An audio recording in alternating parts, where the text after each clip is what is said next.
Olá, nós estamos falando do cientista espiritual André Luiz.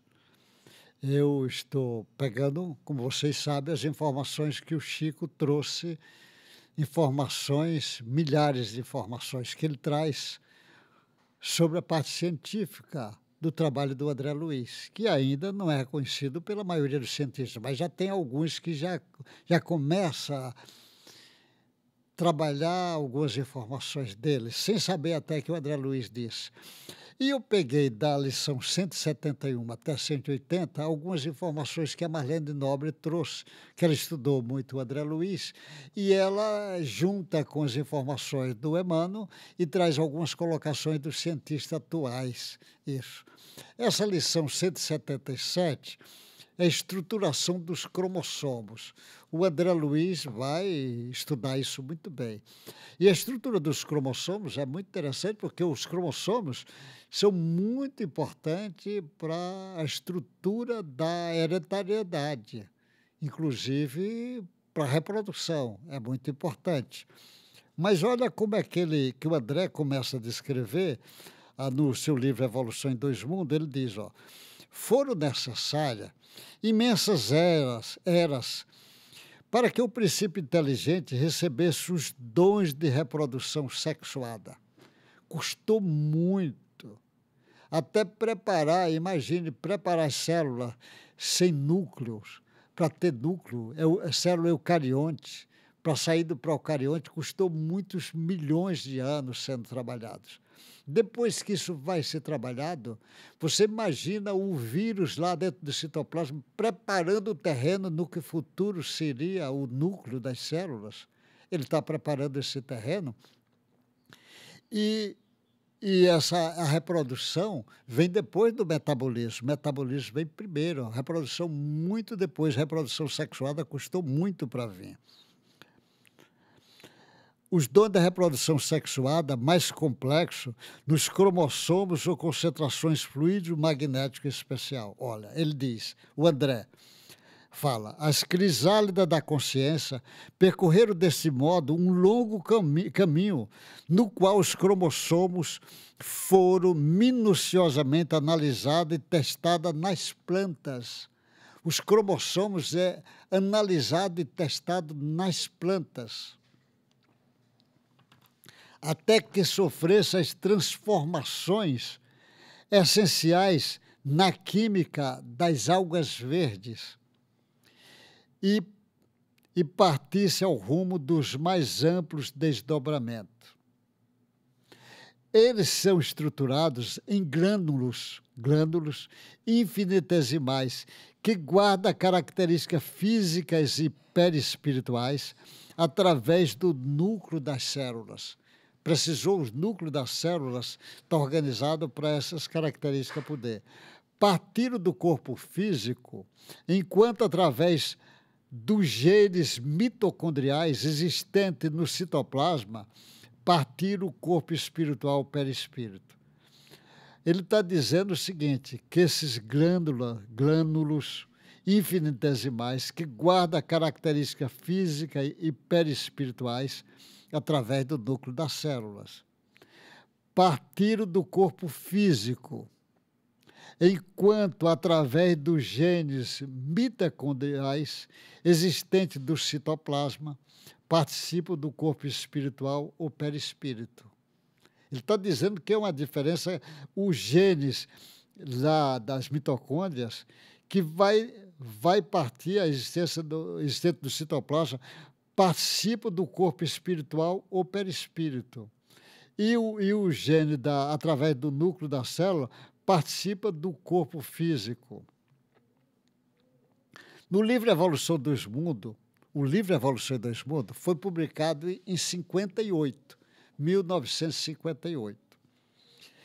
Nessa época, a Marlene vai chamar a atenção, nessa época, estavam os primeiros tempos das experimentações sobre o DNA, cuja molécula em dupla hélice havia sido descoberta em 1953, por Otis e Crick. E nele André chama a atenção para a importância da geometria. A geometria é uma das ciências mais primitivas. A matemática é a geometria. A geometria é muito importante para as formas. É muito importante. A geometria, quando estuda as propriedades do espaço limitado, ressaltando que a hereditariedade é lei que define a vida, circunscrita às formas que se externa. Só a inteligência consegue traçar linhas inteligentes. Olha o que o André vai chamar a atenção. Os cromossomos, cromossomo é como somos, como somos, são os moldes fabricados para serviço de fundição da oficina tipográfica. É como se fossem os moldes que vai. E como acontece aos moldes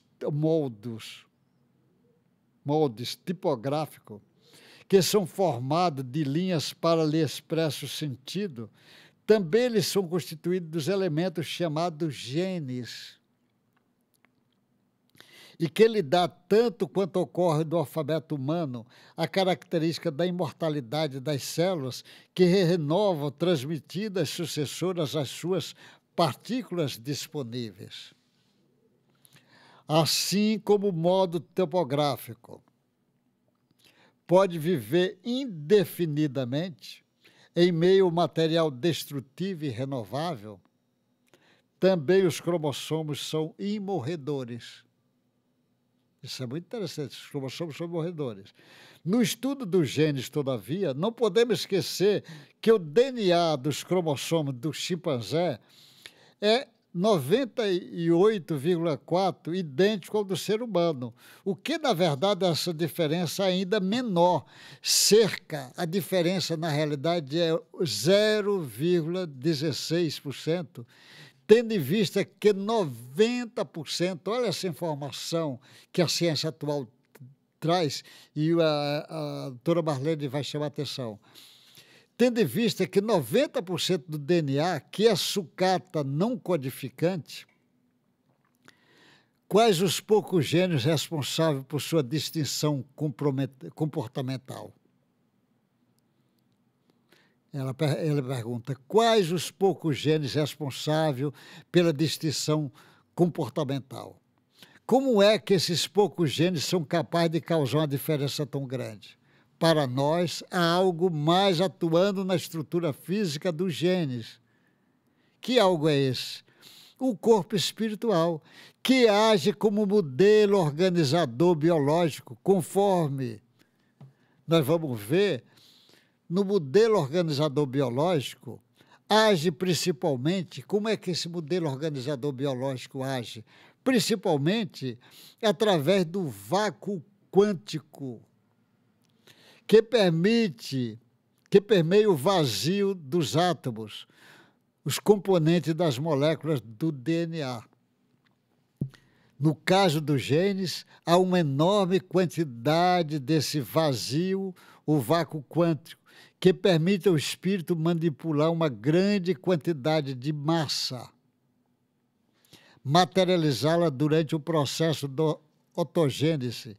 Esse raciocínio permite compreender a razão pelo qual o embrião, nas primeiras 4 semanas, aumenta 10.000 vezes em seu peso inicial.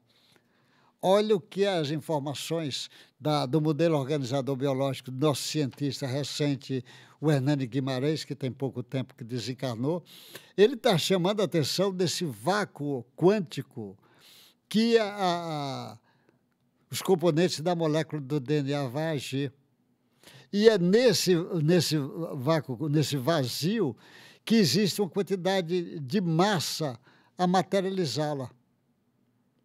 Essa massa que está no perispírito do espírito que vai reencarnar, durante o processo de otogênese que vai ser formado.